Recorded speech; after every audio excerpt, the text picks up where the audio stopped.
नमस्कार दोस्तों, आप सभी का बहुत बहुत स्वागत है एक बार फिर से आपके अपने चैनल एसएससी 24/7 पाठशाला में। इस पाठशाला में अभी हम कर रहे हैं जनवरी 2025 के करंट अफेयर्स के 100 एमसीक्यू, जिसमें से अभी हम 2 पार्ट्स कर चुके हैं, यानी कि 50 क्वेश्चंस कर चुके हैं। अब बारी है हमारे पार्ट 3 को करने की, यानी कि आगे के जो हमारे 25 क्वेश्चन हैं उनकी ऑटोप्सी रिपोर्ट निकाल के आप लोगों के हाथ में रखने की। तो अब स्टार्ट करते हैं अपना पहला क्वेश्चन बिना समय गवाए। तो हमारा पहला क्वेश्चन है, recently a new app drum dynamic route planning for urban green mobility has been developed which helps commuters select route options based on। हाल ही में एक नया ऐप लॉन्च किया गया है जिसका नाम रखा गया है ड्रम का फुल फॉर्म जो है वो है dynamic route planning for urban green mobility. ये जो एप्लीकेशन है ये एक मैप एप्लीकेशन है, यानी कि ये हमें विकल्प देता है कि हम किस रूट से हमें जाना चाहिए, किस रूट पे हमें कम ट्रैफिक मिलेगा। ये सब चीज़ें ये बता के हमें एक विकल्प देता है, एक ऑप्शन देता है कि ये वाला रूट हमारे लिए बेस्ट रहेगा। देखिए, कोई भी जो मैप एप्लीकेशंस होते हैं जैसे गूगल मैप्स हो गया या फिर मैपल हो गया, ये हमें किस आधार पे रूट बताते हैं कि हमें कौन सा रूट लेना चाहिए। तो वो होता है ट्रैफिक का, सबसे मेनली कि किस रूट पे हमें कम ट्रैफिक मिलेगा या फिर कौन सा रूट हमारे लिए शॉर्ट पड़ेगा, कौन सा रूट हमारे लिए लॉन्ग पड़ेगा। इन सब फैक्टर्स को देखते हुए ये हमें एक रूट प्लान करके बताते हैं कि ये वाला रूट आपको चुनना चाहिए। ऐसे ही अब ये जो एक नया एप्लीकेशन आया है जिसका नाम है ड्रम है, इसकी खासियत ये है कि ये हमें बताएगा कि किस रूट पे आपका एयर पोल्यूशन एक्सपोजर ज़्यादा है या फिर कम है। ठीक है, इसमें एयर पोल्यूशन एक्सपोजर हमें देखने को मिलेगा। दूसरा, एनर्जी कंजम्पशन, किस रूट पे हमारा जो एनर्जी कंजम्पशन है वो ज़्यादा होगा या फिर कम होगा। तीसरा, सबसे मेन किसी भी मैप के लिए क्या होता है फीचर, वो होता है ट्रैफिक कंजेशन, किस रूट पे सबसे ज़्यादा ट्रैफिक हमें मिलेगा, किस रूट पे कम मिलेगा। तो ये इन 3 फैक्टर्स को देख के हमें रूट डिसाइड करके बताएगा कि आपको अपनी मंजिल तक पहुंचने के लिए कौन से रूट को चुनना चाहिए। तो इसके लिए जो सही उत्तर होगा वो होगा air pollution exposure, energy consumption और ट्रैफिक कंजेशन। तो यानी कि इनमें से ये जो 3 ऑप्शन किसी में दिख रहे हैं तो वही हमारा सही उत्तर है। तो ना तो ए ऑप्शन है, ना तो बी है, ना डी है, यानी कि ऑप्शन सी हमारा करेक्ट आंसर है। ठीक है, तो ऑप्शन सी क्या है, वो है हमारा करेक्ट आंसर। चलिए, अब इसमें ये जो एप्लीकेशन है ये किसने डेवलप किया, ये भी क्वेश्चन बन सकता है। तो ये डेवलप किया गया है बाय आईआईटी खड़गपुर। ठीक है, आईआईटी खड़गपुर के रिसर्चर्स द्वारा ये जो एप्लीकेशन है ये बनाया गया है, ये आपको याद रखना है। It is developed by IIT Kharagpur. ठीक है, आईआईटी खड़गपुर के रिसर्चर्स द्वारा ये एप्लीकेशन ड्रम जो है बनाया गया है। Question number 2, where was India's first glass bridge over sea inaugurated. समुद्र पर भारत का पहला ग्लास ब्रिज का उद्घाटन कहाँ किया गया। देखो, अब भारत के पास भी अपना खुद का एक शीशे का ब्रिज है जिसके नीचे हम देखेंगे तो हमें समुद्र दिखेगा और लोग डरेंगे कि कहीं ये शीशा टूट ना जाए। लेकिन शीशा सिर्फ वहीं टूटता है जहाँ पे गाना बना होता है। ठीक है, जैसे कि शीशा हो या दिल हो, वो टूट जाता है। अब ऐसे ही लेकिन ये वाला जो ब्रिज है ये ऐसा शीशा नहीं होता कि ये सिर्फ किसी के सपनों में टूट जाए या किसी के दिल तोड़ने से टूट जाए। ये जो ब्रिज है, अब इसकी बात करते हैं तो ये कहाँ पर इसका उद्घाटन किया गया है, ये कहाँ पर स्थित है, तो ये है हमारा कन्याकुमारी में। ठीक है, तो ऑप्शन ए जो होगा वो यहाँ पे करेक्ट आंसर होगा। तो ऑप्शन ए जो है वो यहाँ पे करेक्ट आंसर होगा। क्लियर है, ये इनॉग्रेट किया गया था सीएम ऑफ तमिलनाडु के द्वारा, यानी कि जो हमारे चीफ मिनिस्टर हैं तमिलनाडु के एम.के. स्टालिन, इन्होंने इसका उद्घाटन किया था। 30 दिसंबर 2024 को इसका उद्घाटन हुआ था। ये कनेक्ट करता है विवेकानंदा रॉक मेमोरियल को द थिरुवल्लुवर स्टैचू से कनेक्ट करेगा। आते हैं हमारे अगले क्वेश्चन पे। Which airline was named the world's best airline in 2025। किस एयरलाइन को 2025 में विश्व की सर्वश्रेष्ठ एयरलाइन का नाम दिया गया है। Qatar Airways, Singapore airlines, Cathay Pacific या फिर एमिराट्स। तो यहाँ पे जो हमारी एयरलाइन है जिसको सर्वश्रेष्ठ का टाइटल मिला है वो है कतार एयरवेज। ठीक है, कतार एयरवेज को विश्व की सर्वश्रेष्ठ एयरलाइन का नाम दिया गया है। स्काईट्रैक्स वर्ल्ड एयरलाइन अवार्ड, ठीक है, ये एक अवार्ड शो है, Skytrax world airline awards, also known as Oscars in aviation industry. ठीक है, एविएशन इंडस्ट्री का ये ऑस्कर अवार्ड माना जाता है। ठीक है, Qatar airways has been ranked as the top airline. ठीक है, ये टोटल 9 बार अब तक ये अवार्ड जीत चुकी है और ये टॉप आई है, यानी कि इसने फर्स्ट रैंक को हासिल किया है। और कॉन्जिक्यूटिवली ये 2 बार अभी तक इसको जीत चुकी है। 2 साल से ये लगातार इस अवार्ड को जीत रही है फर्स्ट पोजीशन पे, और अब तक टोटल ये 9 बार फर्स्ट रैंक पर आई है। सिंगापुर एयरलाइंस जो है वो सेकंड पोजीशन पे है, और कैथे पैसिफिक जो है वो है हमारी थर्ड पोजीशन पे। तो ये रैंक हुई है थर्ड पोजीशन पे, ठीक है। तो ये 3 एयरलाइंस जो है, कतार एयरवेज वो 9 बार अब तक जीत चुकी है और 2 साल से बिल्कुल टॉप पर है। सिंगापुर एयरलाइंस जो है वो अभी सेकंड पोजीशन पे है 2025 में, और कैथे पैसिफिक जो है वो है थर्ड पोजीशन पे। तो आते हैं हमारे अगले क्वेश्चन की तरफ। Punjab and Sind bank will launch an instant loan scheme for the MSME sector. What is the maximum loan amount under the instant loan scheme for the MSME sector by Punjab and Sindh Bank? देखिए, Punjab and Sind bank ने एक instant loan scheme निकाली है MSME sector के लिए। इसमें कुल देय राशि कितनी मंजूर की गई है by Punjab and Sind bank? तो ये जो राशि प्रोवाइड करेगा, ये जो धन प्रोवाइड करेगा एमएसएमई सेक्टर को, ताकि वो अपने बिजनेस में उसकी सहायता ले सकें उस पैसे की और अपने बिजनेस को बढ़ा सके, तो वो कुल देय राशि है ₹25 लाख। ठीक है, ये है ₹25 लाख। ठीक है, 25 लाख रुपए देगा किसी एमएसएमई सेक्टर को, यानी कि किसी भी कंपनी को, as a instant loan scheme. Question number 5, in January 2025 Prabhtej Singh Bhatia was appointed to which position in the board of control for cricket in India, यानी कि BCCI।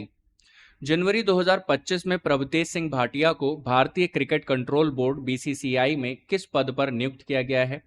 तो प्रभतेज सिंह भाटिया को जिस पद पे नियुक्त किया गया है वो है ऑप्शन ए, ट्रेजरर के पद पे इनको नियुक्त किया गया है। बीसीसीआई में जो एक और नियुक्ति हुई है वो है सेक्रेटरी की। सेक्रेटरी के रूप में चुना गया है देवजीत साइकिया को। ठीक है, देवजीत साइकिया को चुना गया है एज अ सेक्रेटरी। ट्रेजरर के रूप में, जैसा कि अभी हमने बात करी, प्रभतेज सिंह भाटिया जी हैं। अगर बीसीसीआई के प्रेसिडेंट की बात करें तो वो है कौन? रॉजर बिनी। ठीक है, रॉजर बिन्नी इनका नाम है। वाइस प्रेसिडेंट के तौर पे जो नियुक्त हैं वो है राजीव शुक्ला। अब शुक्ला है इनका नाम, तो जरूरी नहीं ये मेरे भाई हों। ठीक है, ये मेरे भाई बिल्कुल नहीं है, शुक्ला शुक्ला हमेशा भाई नहीं होते। तो वाइस प्रेसिडेंट के पद पे जो नियुक्त हैं वो है राजीव शुक्ला। ठीक है, आते हैं अगले क्वेश्चन पे। National bird day is celebrated every year on.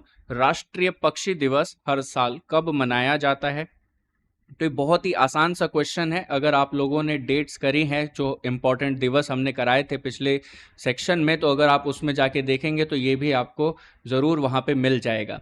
तो क्वेश्चन नंबर 6 जो है, national bird day is celebrated every year on, तो राष्ट्रीय पक्षी दिवस मनाया जाता है ऑप्शन डी को, यानी कि जनवरी 5 को। इसी से रिलेटेड एक और क्वेश्चन आया है हमारे पास, what is the theme for national bird day 2025? राष्ट्रीय पक्षी दिवस जो है 2025 का थीम क्या था? देखिए, थीम वाले जो क्वेश्चन होते हैं वो एग्जामिनर के फेवरेट होते हैं, जैसा कि मैं हमेशा कहता हूं। चाहे कोई नेशनल इवेंट हो, इंटरनेशनल इवेंट हो, उन सब का थीम पूछा जाता है। हमारे कोई भी दिवस होते हैं तो उनका थीम पूछा जाता है। यहाँ पे पक्षी दिवस का भी थीम पूछा गया है। तो इसका जो थीम है वो है protecting our birds, protecting our future, यानी कि option A is the correct answer. ठीक है, तो राष्ट्रीय पक्षी दिवस 2025 का विषय क्या था, थीम क्या था?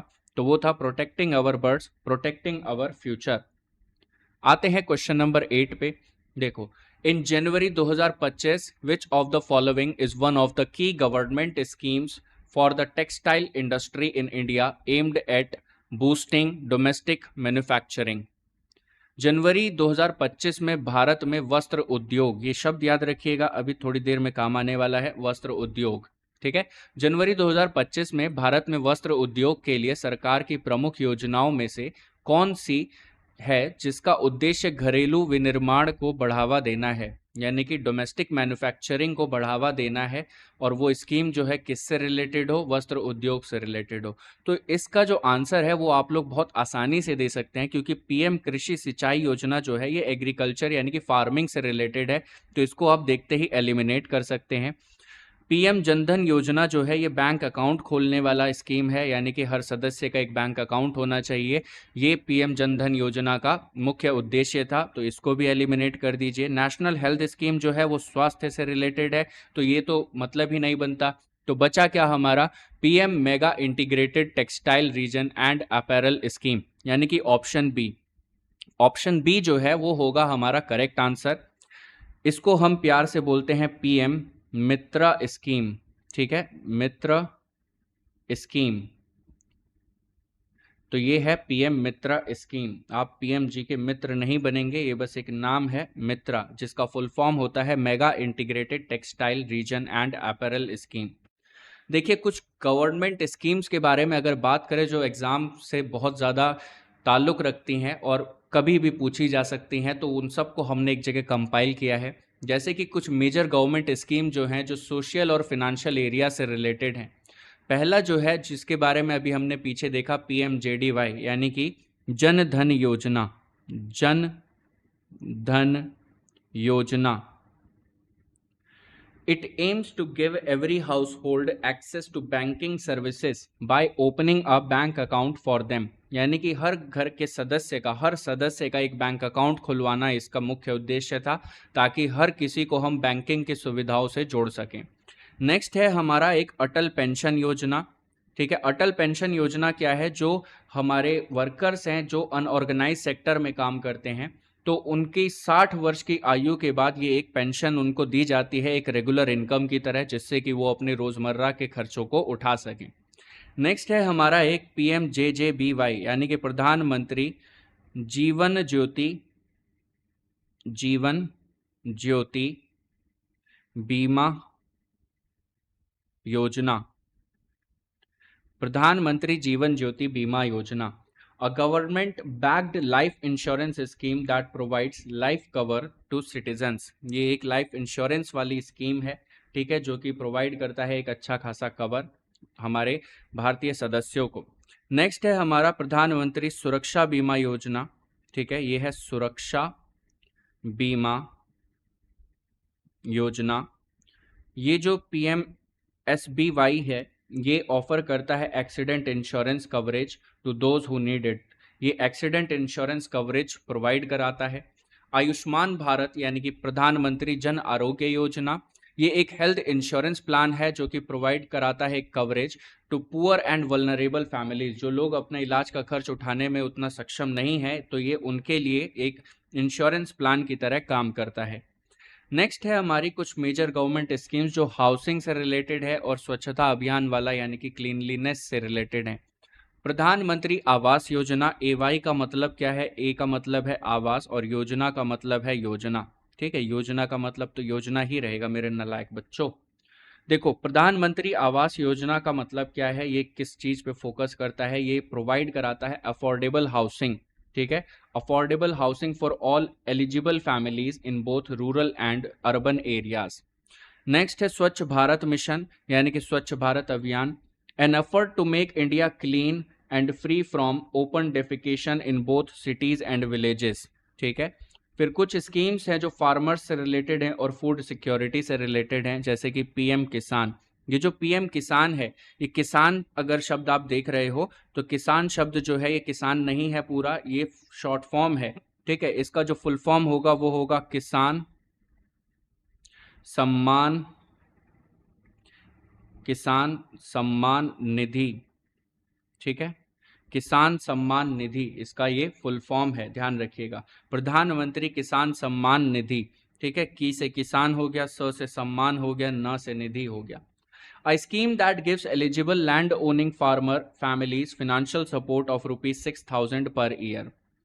फिर है हमारा PMGKAY, यानी कि गरीब कल्याण अन्न योजना। ठीक है, प्रधानमंत्री गरीब, ठीक है, जी से हो गया गरीब, के से हो गया कल्याण, के फॉर कल्याण, अन्न योजना।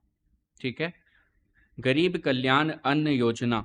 तो प्रधानमंत्री गरीब कल्याण अन्न योजना का जो मुख्य उद्देश्य था वो ये था कि वो फ्री फूड ग्रेन्स प्रोवाइड करा सके उन एलिजिबल फैमिलीज को, स्पेशली स्टार्टेड ड्यूरिंग द कोविड-19 पेंडेमिक।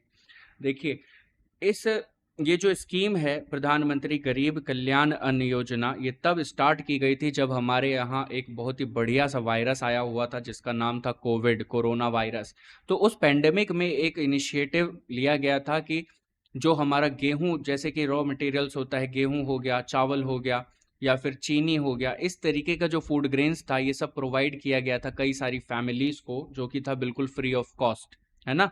तो इस स्कीम का नाम क्या था? प्रधानमंत्री गरीब कल्याण अन्न योजना। फिर आती है हमारी कुछ गवर्नमेंट स्कीम्स जो जॉब और बिजनेस से रिलेटेड हैं। जैसे कि पहला है प्रधानमंत्री मुद्रा योजना। एम का मतलब मुद्रा हो गया और योजना के लिए वाई। ठीक है, Pradhan Mantri Mudra Yojana. It offers loans to small and micro business to help them grow. ठीक है, ये लोन प्रोवाइड कराता है जो लघु उद्योग होते हैं उनको, ताकि वो अपना बिजनेस ग्रो कर सकें। अपनी ग्रोथ के लिए यहाँ से वो लोन प्रोवाइड करा सकते हैं।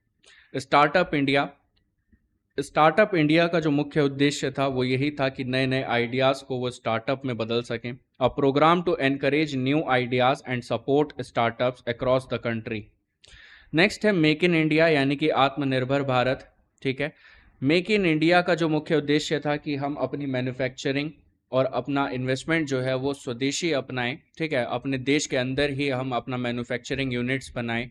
तो अपने देश के जो मैन्युफैक्चरिंग यूनिट्स थी, अपने प्रोडक्ट्स थे, उनको बढ़ावा देना, यानी कि स्वदेशी अपनाना, ये मेक इन इंडिया का मेन ऑब्जेक्टिव था। An initiative to encourage manufacturing and investment within India.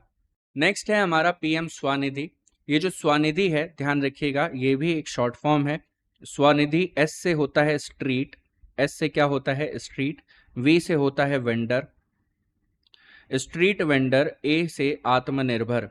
ठीक है, ए से आत्मनिर्भर, यानी कि स्ट्रीट वेंडर आत्मनिर्भर निधि। ठीक है, street vendor Atmanirbhar Nidhi, PM Svanidhi.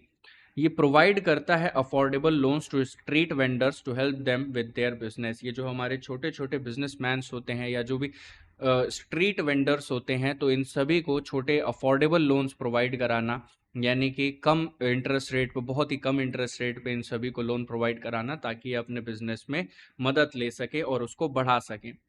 Next है हमारा डिजिटल और इंफ्रास्ट्रक्चर से रिलेटेड कुछ स्कीम्स। जैसा कि पहला है डिजिटल इंडिया। देखिए, डिजिटल इंडिया का जो मुख्य उद्देश्य था वो यही था, an initiative to turn India into a digitally advance society. ये स्कीम जो है पूरे भारत को एक एडवांस सोसाइटी में बनाना चाहता था, जो हर मोड़ पे डिजिटलाइजेशन का इस्तेमाल करे। ठीक है, पेमेंट से लेके हमारी जितनी भी ऑनलाइन गवर्नमेंट सर्विसेज होती हैं उन सभी को ऑनलाइन उपयोग कर सके। चाहे अब देखिए, पहले क्या होता था कि अगर हमें एलपीजी गैस सिलेंडर की बुकिंग करनी होती थी तो हमें शॉप पर जाना पड़ता था, वहाँ पे बोलना पड़ता था कि भैया हमें सिलेंडर चाहिए और वो लीक नहीं होना चाहिए और वो उसका वजन भी पूरा होना चाहिए, तब जाके वो बुक करते थे। ऐसे ही बिजली का बिल भरने के लिए हम हर जगह पे जाते थे कि भैया हमारा बिजली का बिल भरो। अब ये सारी सर्विसेज क्या है, किसी भी पोर्टल पे आपको मिल जाएंगी। इन सभी को डिजिटलाइज कर दिया गया है। अब आप ये सब काम ऑनलाइन कर सकते हैं। आप अगर वो चाहे बैंक का काम हो, आप कोई भी पेमेंट करना चाहते हैं तो उसको आप यूपीआई के थ्रू या एनईएफटी आरटीजीएस के थ्रू ऑनलाइन कर सकते हैं। दूसरा, आप कोई भी पेमेंट यूपीआई ट्रांजैक्शन से कर सकते हैं। गैस बुकिंग वगैरह अब सब ऑनलाइन हो चुका है। बिजली का बिल भरना ये सब ऑनलाइन हो चुका है। रिचार्जेस करना ये सब ऑनलाइन हो चुका है। तो ये सब डिजिटल इंडिया के ही एग्जांपल्स हैं कि हम डिजिटली ग्रो कर रहे हैं, हर एक कदम पे हम डिजिटलाइजेशन का इस्तेमाल कर रहे हैं। ठीक है, फिर नेक्स्ट आता है हमारा PMUY, यानी कि प्रधानमंत्री उज्ज्वला योजना। इसमें प्रोवाइड कराया गया था एलपीजी गैस कनेक्शंस को to womens from poor households. ठीक है, ये महिलाओं के नाम पे एक कनेक्शन होता था। जो भी गरीब परिवार होते थे उन सभी के नाम पे एक नया गैस कनेक्शन देना, ये था हमारा प्रधानमंत्री उज्ज्वला योजना। चलिए बढ़ते हैं आगे।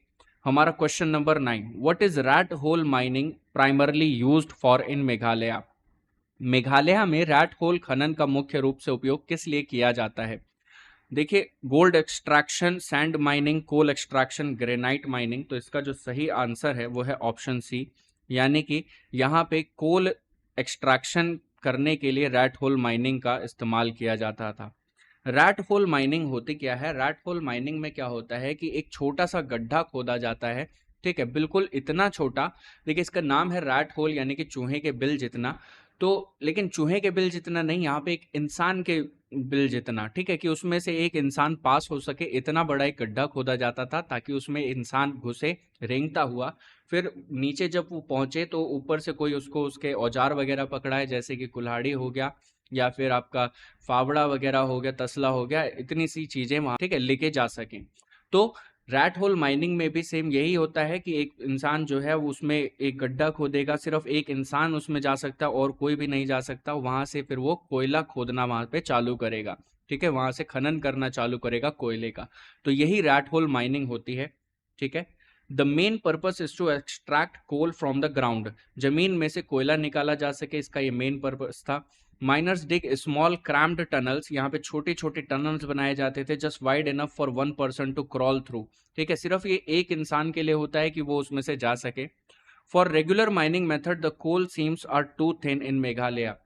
इसका मतलब ये हुआ कि जो हमारी रेगुलर माइनिंग होती है वो कैसे होती है कि वहाँ पे बड़ी बड़ी सुरंगें बनाई जाती हैं, वहाँ पे ट्रक्स जाते हैं, ठीक है, वहाँ पे क्रेन्स वगैरह जाती हैं, तो इतने सारे इक्विपमेंट हमारे जाते हैं जिसकी वजह से माइनिंग जो है वो संभव हो पाती है। वहाँ पे मशीनें रहती हैं, तो उनसे हम क्या करते हैं कि कोयले को खोदना जो होता है वो आसान हो जाता है, कोयले को निकालना, एक्सट्रैक्ट करना। लेकिन मेघालय में क्या है कि ये जो कोयले की परत है वो बहुत ज़्यादा पतली है, जिसकी वजह से वहाँ पे रेगुलर माइनिंग नहीं कर सकते, ठीक है। तो वहाँ पे ये सब औजार लेके जाना, यहाँ पे इतनी फैसिलिटीज़ लेके जाना, क्रेन्स लेके जाना, ट्रक्स लेके जाना पॉसिबल नहीं है, वो डेंजरस है। तो इस वजह से यहाँ पे क्या है कि रेगुलर माइनिंग नहीं हो सकती। तो इसीलिए ये जो रैट होल माइनिंग है ये बहुत ज़्यादा वहाँ पे पॉपुलर है और बहुत ही कॉमन है ये प्रैक्टिस में। Workers use simple tools like pickaxes and shovels to extract the coal. National green tribunal ने इसे 2014 में बैन कर दिया था, यानी कि रैट होल माइनिंग को बैन कर दिया गया था 2014 में, due to its dangerous and unscientific nature. इसकी जो प्रकृति है वो बिल्कुल भी साइंटिफिक नहीं है और ये बहुत ही खतरनाक है, इसलिए यहाँ पे जो माइनिंग है, खासकर रैट होल माइनिंग, उसको बैन कर दिया गया था। बट इट कॉन्टिन्यूज इलीगली, ये गैर कानूनी रूप से यहाँ पे अभी भी चल रही है। और इसके चलने का जो कारण है वो है सिर्फ और सिर्फ गरीबी और हमारी हाई डिमांड ऑफ कोल, ठीक है। तो इस वजह से ये जो है गैर कानूनी रूप से अभी भी यहाँ पर चल रही है। देखिए क्वेश्चन नंबर 10 क्या है, which among the following fixes the minimum support prices MSPs in India. निम्नलिखित में से कौन भारत में न्यूनतम समर्थन मूल्य एमएसपीज तय करता है। तो अगर तय करने की बात करें, देखिए क्वेश्चन थोड़ा सा टेक्निकल है, यहाँ पे बात कर रहे हैं हम तय करने की, तो वो तो है हमारा ऑप्शन बी, यानी कि सिंपल सा commission for agricultural costs and prices, यानी कि CACP। अगर बात कर रहे हैं इसको तय करने की, फिक्स करने की, निर्धारित करने की, तो ऑप्शन बी हमारा आंसर होगा। लेकिन अगर इस तय करने की जगह यहाँ लिखा होता अप्रूव, इसको अप्रूव कौन करता है, तो अप्रूव करने के लिए यहाँ पे ध्यान रखिएगा वो है हमारा कैबिनेट कमिटी, ठीक है, cabinet committee on economic, cabinet committee on economic affairs, ठीक है, cabinet committee on economic affairs जो है ये इसको अप्रूव करता है, ठीक है। और इसके जो चेयरमैन हैं वो कौन है, वो है प्रधानमंत्री जी, यानी कि प्राइम मिनिस्टर जी, ठीक है। तो प्रधानमंत्री जी जो है वो cabinet committee on economic affairs के चेयरमैन है, हेड है। और जब ये किसी भी विदेश दौरे से वापस आते हैं तब जाके ये अप्रूव करते हैं, जो कि रिकमेंड किया जाता है किसके द्वारा, commission for agricultural cost and prices के द्वारा, यानी कि CACP के द्वारा ये रिकमेंड किया जाता है और अप्रूव किया जाता है cabinet committee on economic affairs के द्वारा, जिसके चेयरमैन होते हैं प्रधानमंत्री जी। क्लियर है। तो आते हैं हमारे क्वेश्चन नंबर 11 पे। What sustainable practice is allowed in the eco sensitive zones ESZ around Shikari Devi wild life sanctuary. शिकारी देवी वन्य जीव अभ्यारण्य यानी कि सेंचुरी के आसपास के पारिस्थितिकी संवेदनशील क्षेत्रों ESZ में कौन सी स्थायी प्रथा की अनुमति है, ठीक है, यानी कि किस प्रैक्टिस को हम यहाँ पे कर सकते हैं, यानी कि यहाँ पर हम ऐसा कौन सा काम कर सकते हैं और कौन सा नहीं कर सकते हैं। देखो जो भी इको सेंसिटिव जोन होते हैं, ना तो आप वहाँ पे कोई भी इंडस्ट्रियल डेवलपमेंट कर सकते हो, ना ही कोई कंस्ट्रक्शन का काम कर सकते हो जिसकी वजह से कोई भी पॉल्यूशन हो, ठीक है। किसी भी प्रकार का पॉल्यूशन जिस भी चीज़ से होता है, चाहे वो नॉइस पॉल्यूशन हो, एयर पॉल्यूशन हो, वाटर पॉल्यूशन हो, वो आप इको सेंसिटिव जोन्स में नहीं कर सकते। और कोई भी माइनिंग का काम आप नहीं कर सकते, किसी भी तरीके के खनन जो होता है वो आप नहीं कर सकते। तो यहाँ पे बचता है हमारा ऑप्शन ए। ये भी एलिमिनेट हो गया, ये भी हो गया, ये भी हो गया। लार्ज स्केल माइनिंग आप नहीं कर सकते, अर्बन कंस्ट्रक्शन नहीं कर सकते, इंडस्ट्रियल डेवलपमेंट नहीं कर सकते, तो बचता है हमारा ऑप्शन ए यानी कि ऑर्गेनिक फार्मिंग। तो इस क्वेश्चन का जो आंसर होगा what sustainable practice is allowed, यहाँ पे क्या अलाउड है कि आप इको सेंसिटिव जोन में कर सकते हैं, जो कि है शिकारी देवी वाइल्ड लाइफ सेंचुरी के पास, तो वो है ऑर्गेनिक फार्मिंग।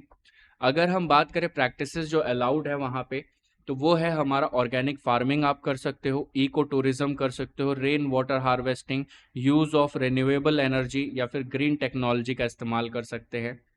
यहाँ पे किसी भी प्रकार की कमर्शियल माइनिंग नहीं की जा सकती, कोई भी हाइड्रो इलेक्ट्रिक प्रोजेक्ट या पावर प्रोजेक्ट्स यहाँ पे नहीं लगाए जा सकते, saw mills, industrial development causing pollution या डिफॉरेस्टेशन, यहाँ पे इन सब में से कुछ भी अलाउड नहीं होता, ये सभी चीज़ें इलीगल होती हैं। इको सेंसिटिव जोन जो है वो अप्रूव्ड किया गया है by ministry of environment, forest and climate change. ये जो इको सेंसिटिव जोन है ये बनाया गया था अंडर एनवायरनमेंट प्रोटेक्शन एक्ट 1986। ये एक्ट आपको याद रखना है, अंडर एनवायरनमेंट प्रोटेक्शन एक्ट 1986, ये ESG का गठन किया गया था, अप्रूव किया गया था by ministry of environment, forest and climate change. Clear है? चलिए आते हैं अपने अगले क्वेश्चन की तरफ, जो कि है question number 12। Which cultural legacy does Kashi Tamil Sangamam KTS 3.0 aim to celebrate? Kashi Tamil Sangamam KTS 3.0 का उद्देश्य किस सांस्कृतिक विरासत का जश्न मनाना है? तो ये जो विरासत है जिसका यहाँ पे जश्न मनाया जा रहा है इस फोटो में, वो है द लेगेसी ऑफ महर्षि अगस्त्या। ठीक है, ऑप्शन बी। ठीक है, द लेगेसी ऑफ महर्षि अगस्त्या। इसके बारे में थोड़ा सा जाने। It celebrates the old cultural bond between Kashi, जो कि अभी प्रेजेंट में वाराणसी है, और तमिलनाडु का। ठीक है, ये एक ओल्ड कल्चरल बॉन्ड, सांस्कृतिक बॉन्ड दिखाता है, किसका? तमिलनाडु और काशी का, यानी कि वाराणसी का। It highlights their religious and historical connections, honours shared language, literature, music and art. फिर आता है shows the unity of north and south India, उत्तर भारत और दक्षिणी भारत की एकता को ये दिखाता है। It promotes the spirit of Ek Bharat श्रेष्ठ भारत। क्लियर है? तो ये इसके कुछ की पॉइंट्स हैं। On which day is national startup day celebrated in India? देखिए 2 फरवरी को ये बिल्कुल भी नहीं मनाया जाता, 26 जनवरी को हमारा गणतंत्र दिवस आता है, और 5 जनवरी को हमने देखा पक्षी दिवस मनाया जाता है, तो बचता क्या है? 16 जनवरी, यानी कि 16 जनवरी को क्या मनाया जाता है? National startup day. क्लियर है? In the context of the 77th army day and the launch of the Bharat Ranbhoomi Darshan website by defence minister, what is the primary focus of the website's content?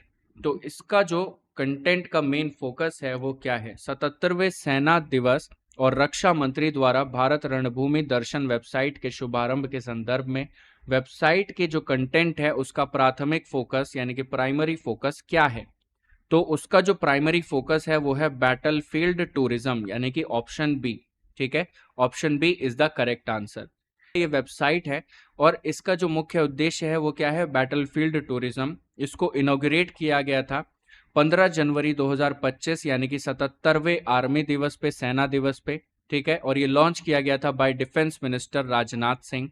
ठीक है, इस वेबसाइट का नाम क्या है? भारत रणभूमि दर्शन।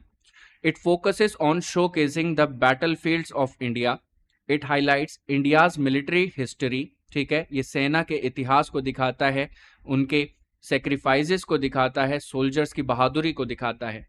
The aim is to educate people and inspire patriotism by remembering wars and martyrs. ठीक है, ये जो वेबसाइट है ये मुख्य रूप से इसीलिए बनाई गई है ताकि लोगों को बताया जा सके कि असली देशभक्ति क्या होती है, जो हमने जंगें लड़ी हैं उन सब के बारे में जो भी नॉलेज है वो सब इस वेबसाइट पे आपको मिलेगी, जो हमारे शहीद हैं उन सब के बारे में आपको यहाँ पे डिटेल्स मिलेगी, तो एक बार इसको ज़रूर चेक करेंगे।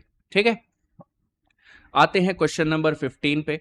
इन January 2025 in which Indian city was the Kho Kho world cup? ठीक है, Kho Kho world cup held where both the Indian men's and women's teams participated. तो जनवरी 2025 में किस भारतीय शहर में पहला खो-खो विश्व कप आयोजित किया गया था, जहां भारतीय पुरुष और महिलाओं दोनों टीमों ने हिस्सा लिया था? तो इसका जो सही आंसर है वो है न्यू दिल्ली। ठीक है, इसका जो सही आंसर है वो है न्यू दिल्ली। यहाँ पे जो गलती से प्लस लग गया है इसे देख के यहाँ आंसर मत समझना कि यही आंसर होगा, ऐसा कुछ नहीं है, बस एक टाइपिंग एरर है। ठीक है, तो ये बस एक टाइपिंग एरर है, तो जहां पे ये खेला गया था वो था न्यू दिल्ली। क्लियर है यहाँ तक सभी को? Question number 16, which state received the highest FDI in financial year 25? वित्त वर्ष 2025 में किस राज्य को सबसे अधिक एफडीआई प्राप्त हुआ? उत्तर प्रदेश, कर्नाटका, महाराष्ट्र या फिर गुजरात?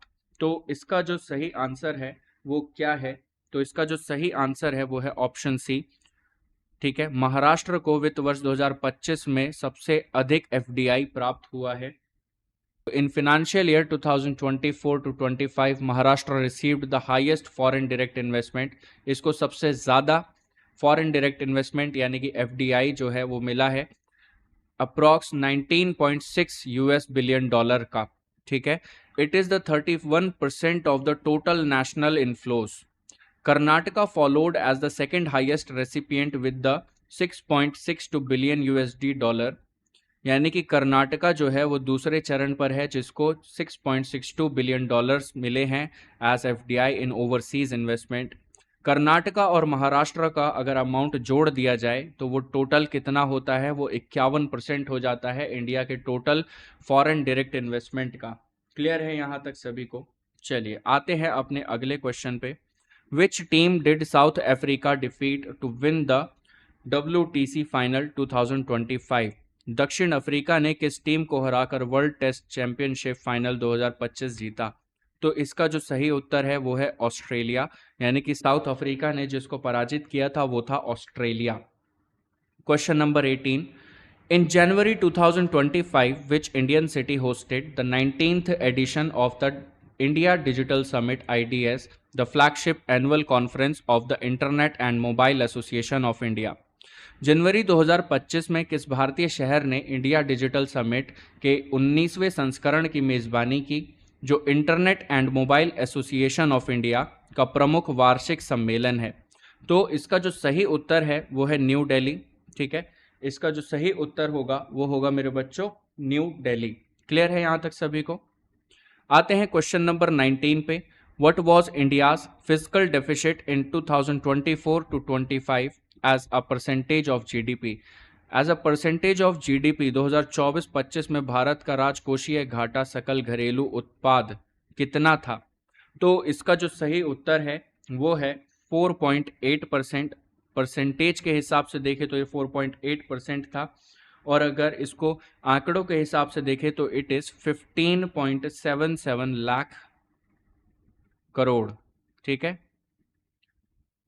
तो ये 15.77 लाख करोड़ था क्या फिजिकल डेफिसिट। अगर यहीं पे बात करें तो टोटल एक्सपेंडिचर कितना है? ठीक है, जो हमारा टोटल एक्सपेंडिचर है वो कितना है? टोटल एक्सपेंडिचर का जो आंकड़ा है वो आया है 46.55 लाख करोड़। क्लियर है? टोटल एक्सपेंडिचर का जो आंकड़ा आया है वो है 46.55 lakh crore.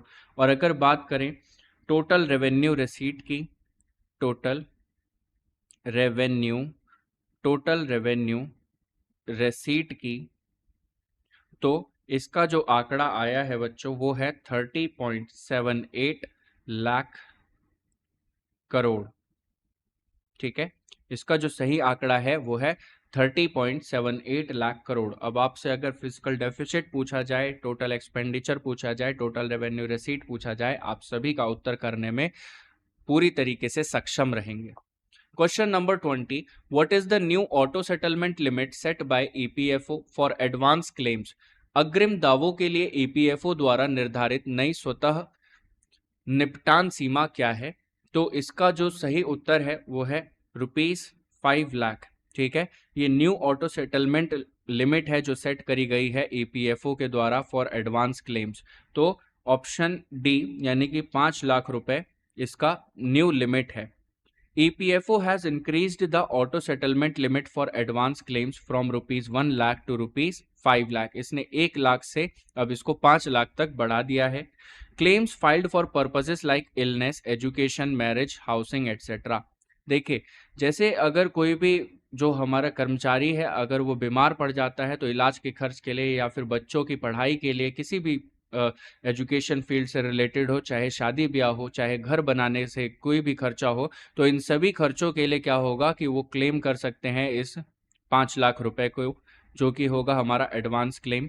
Eligible claims of up to ₹5 lakh will be processed automatically, बिना किसी भी मनुष्य के हस्तक्षेप के ये हमें ऑटोमेटिकली प्रोसेस कर दिया जाएगा जो सिस्टम जनरेटेड होगा। The fast track disbursal is now targeted to be completed within 72 hours, यानी कि बिना मनुष्य के हस्तक्षेप के ये सिस्टम जनरेट होगा और इसको फास्ट ट्रैक बनाने की कोशिश करी गई है ताकि इसका डिसबर्सल जो है वो जितना जल्दी हो सके उतना हो जाए, और इसका जो कुल समय रखा गया है कि 72 घंटे के अंदर अंदर होना चाहिए, तो ये इसका टारगेटेड टाइम है to be completed within 72 hours.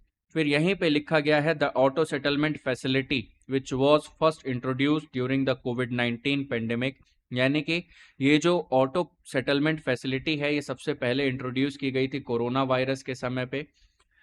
Now cover several other urgent needs, अब ये और भी ज़्यादा नीड्स जो हमारी होती हैं, जो भी अर्जेंट कुछ भी आ जाता है, जैसे कोई भी बीमारी आ गई उसका जो खर्च होता है या कुछ भी ऐसा हो जाता है जो बहुत ही इमरजेंसी वाली सिचुएशन होती है, तो ये अब उन सब के लिए भी काम करेगा।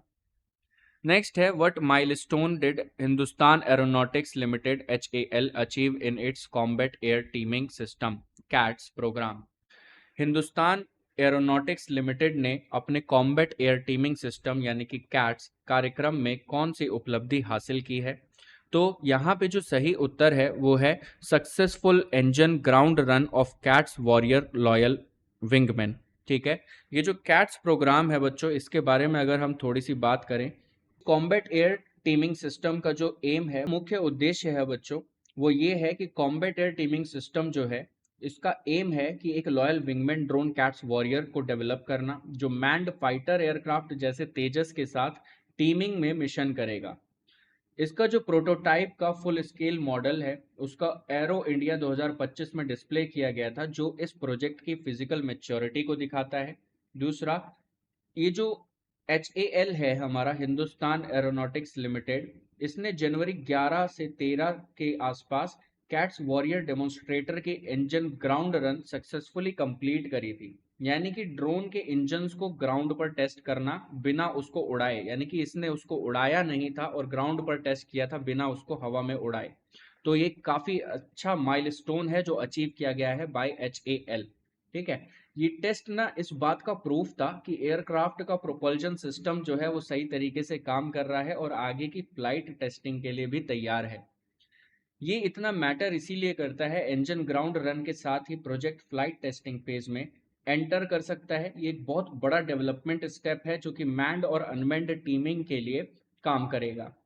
इसका जो अगला कदम होगा वो यही होगा कि ग्राउंड रन के बाद टैक्सी ट्रेल्स और मेडन फाइट की तैयारी शुरू होगी। एक्सपेक्टेड फर्स्ट फ्लाइट जो है इसकी वो है 2025 तक, यानी कि हम इसको हवा में उड़ता हुआ देख सकते हैं 2025 के अंत तक।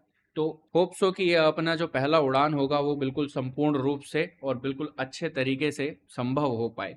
ठीक है, आते हैं हमारे क्वेश्चन नंबर 22 की तरफ। Which highway does the Z Morh tunnel pass through? Z Morh सुरंग किस राजमार्ग से होकर गुजरती है? तो ये जो राजमार्ग है यानी कि नेशनल हाईवे है वो है नेशनल हाईवे 1। ठीक है, नेशनल हाईवे 1 क्लियर है। तो ये जो जेड मोड टनल है ये गुजरती है कहाँ से? ये गुजरती है NH1 से।